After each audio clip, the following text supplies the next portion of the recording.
Hey guys, कैसे हैं आप? आशा है आप लोग बहुत ही अच्छे होंगे और अपनी लाइफ में मस्त होंगे। और आज के इस वीडियो में हम बात करेंगे पैसे के 5 प्रिंसिपल, जिसको अगर हम अपनाएंगे तो अपनी लाइफ में रहेंगे हमेशा हैप्पी और खुश।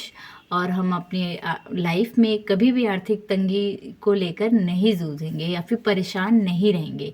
और ख़ास तौर पे पैसे को लेकर, अगर हम पैसे को ठीक से मैनेज कर पाएंगे तो अपनी लाइफ में कभी भी हम परेशान नहीं होंगे। पैसे को मैनेज करना बहुत ज़रूरी है। जितना ज़रूरी पैसे को कमाना है ना, उतना ही ज़रूरी पैसे को मैनेज करना है। तो जो 5 प्रिंसिपल है, आइए देखते हैं इस वीडियो में। सबसे पहले जो है, बजट बनाएं। कितने पैसे हैं आपके पास और आपको कितने पैसे खर्च करने हैं और कितने पैसे आपको इन्वेस्ट करने हैं, ये बहुत ज़रूरी है। आप अपने पैसे कहाँ खर्च कर रहे हैं, कितने पैसे आपके पास आ रहे हैं और कितने पैसे आपके पास से जा रहे हैं बाहर, ये भी बहुत ज़रूरी है। और जो दूसरा प्रिंसिपल है, खर्चे को ट्रैक करें। खर्चे को ट्रैक की मतलब कहाँ आपने पैसे को बर्बाद कर लिया है। जो आपने पैसे को बर्बाद कर लिया है ना, वो भी ध्यान में रखें, ताकि आइंदा से कभी इस तरीके की गलती आपसे ना हो। और आपको ये भी पता चल जाए कि आप पैसा कहाँ बर्बाद करा है और कहाँ नहीं करना चाहिए था, ये भी बहुत ज़रूरी है ध्यान में रखना। इसीलिए खर्चे को ध्यान जरूर देना चाहिए खर्चे पर, कि इसलिए ट्रैक करना खर्चे को बहुत ज़रूरी है। और जो तीसरा प्रिंसिपल है, कर्ज लेने से बचे। मतलब लोन या ईएमआई पे बहुत सारी चीज़ें हैं जो हम ले लेते हैं। फ्रिज ले लेते हैं, कूलर ले लेते हैं, हम मतलब एसी भी ले लेते हैं। कुछ मैंने एक बंदे से सुना कि उनने कूलर लिया है, वो भी ईएमआई पे। मतलब इतनी ज़रूरी तो नहीं था वो।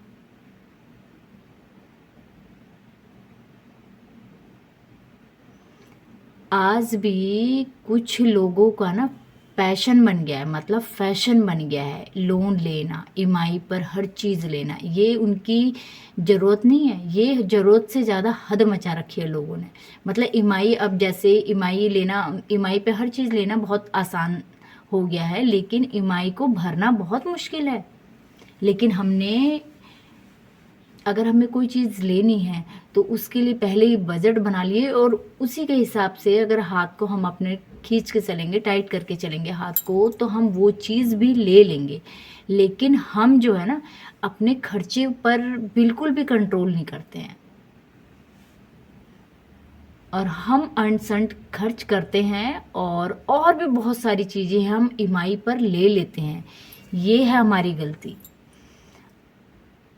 और ये ईएमआई पर जब आसानी से कोई चीज़ हमें मिल जाती है ना, तो उस वक्त तो हमें बहुत अच्छा लगता है।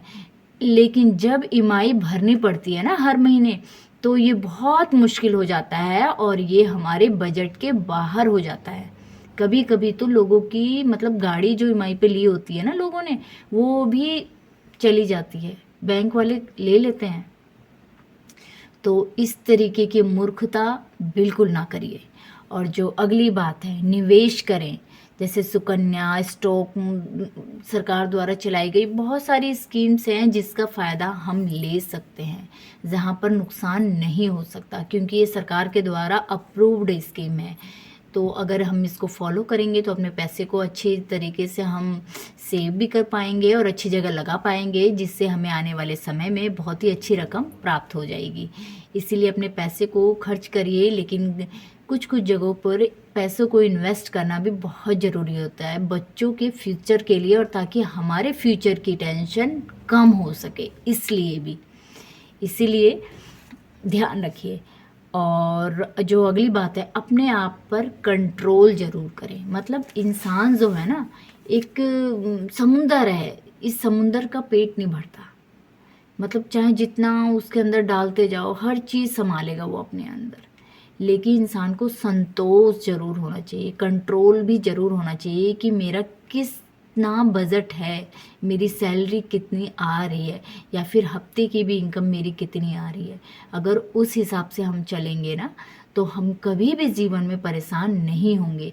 लेकिन जब हमारे बजट से बाहर हमारी इच्छाएं फैलेंगी ना, बजट से बाहर हमारी इच्छाओं को हम बढ़ावा देंगे, तो हम अपनी लाइफ में कभी भी खुश नहीं रह पाएंगे।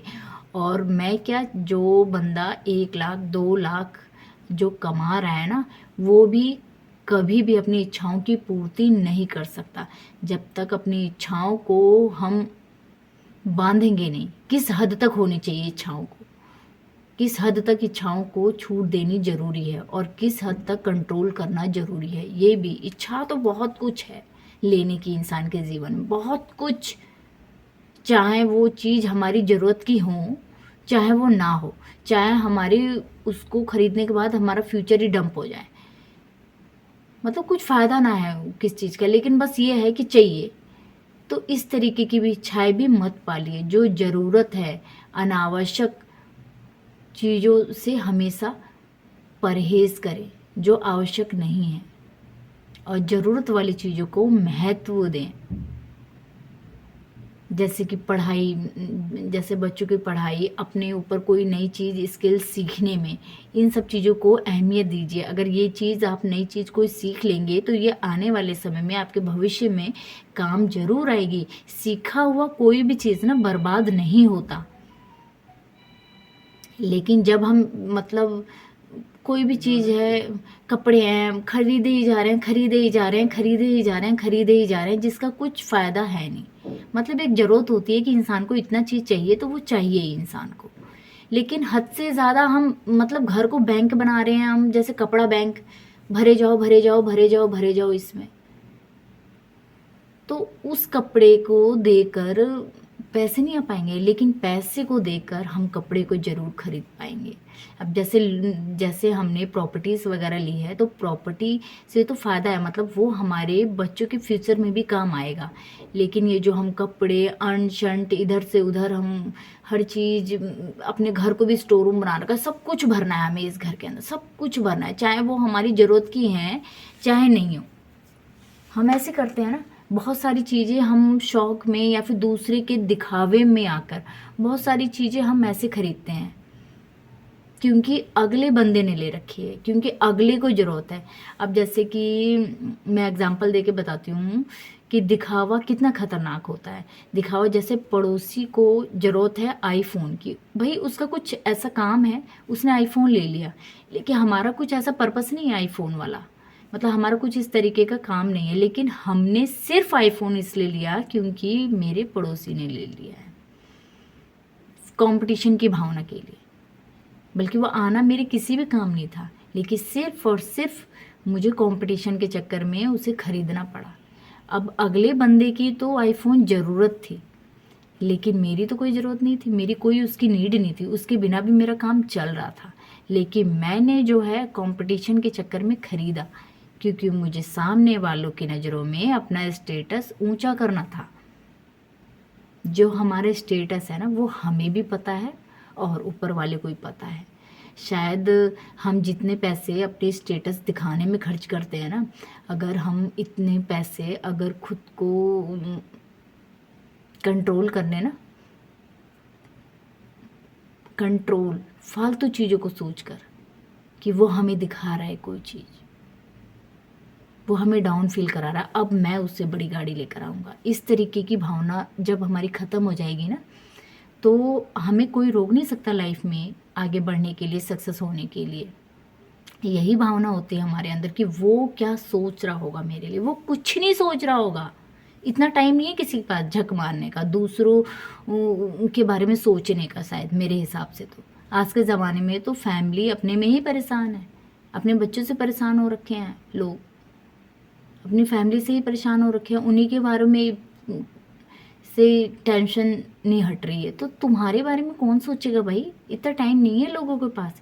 ये सिर्फ हमारी गलत सोच होती है कि वो मेरे बारे में क्या सोच रहा होगा, और जब वो मेरे बारे में यही सोच रहा होगा और वो भी मैं ही सोच लूँगी, तो वो सामने वाला क्या सोचेगा। अगर वो सोच भी रहा है, सोचने दीजिए, और भगवान का थैंक यू करिए कि कम से कम आपको इस लायक बनाया है कि आप किसी के लिए दिमाग में आ जा रहे हो। तो इसीलिए कोई क्या सोच रहा है आपके बारे में ये आप मत सोचिए, वो उसे ही सोचने दीजिए। और पैसे जो हैं आपके हैं, पैसे को बहुत अच्छे तरीके से मैनेज करके चलिए। आप फाइनेंशियली कभी भी आपको प्रॉब्लम नहीं होगी। फाइनेंशियली दिक्कत उन्हीं लोगों को होती है जिनका हाथ कंट्रोल में नहीं रहता है, जिनकी फैमिलीज का हाथ कंट्रोल में नहीं रहता और अंट शंट खर्च करते हैं। जब 10 रुपये मेरे घर में आते हैं और मैं 20 रुपये खर्च करने की क्षमता रख लूँगी, तो मुझे तो शायद इस जन्म में मेरा भरपाई हो ही नहीं पाएगी, किसी भी चीज़ की मेरी नीड भी पूरी नहीं होगी और मैं संतुष्ट भी कभी नहीं हो पाऊँगी। इसीलिए अपनी लाइफ में हमेशा 5 प्रिंसिपल याद रखें। बजट बजट बनाएं, खर्चे को हमेशा ट्रैक करें, कर्ज लेने से हमेशा अपने आप को बचाएं। अगर आपको कोई चीज़ की नीड है तो उसके लिए पैसे को इकट्ठा करें, फिर आप खरीद लीजिए आराम से। और निवेश ज़रूर करें। आप कभी भी अपनी लाइफ में परेशान नहीं होंगे अगर आप निवेश करेंगे तो। फ्यूचर के लिए, बच्चों के पढ़ाई के लिए, मैरिज के लिए निवेश करना शुरू करिए। और जो अगली बात है, अपने आप को कंट्रोल करिए, ये बहुत ज़रूरी है। और आप लोग को मेरा ये वीडियो कैसा लगा कमेंट करके बताइएगा। और जाते जाते मेरी वीडियो को सब्सक्राइब जरूर कर दीजिएगा। Bye bye my guys.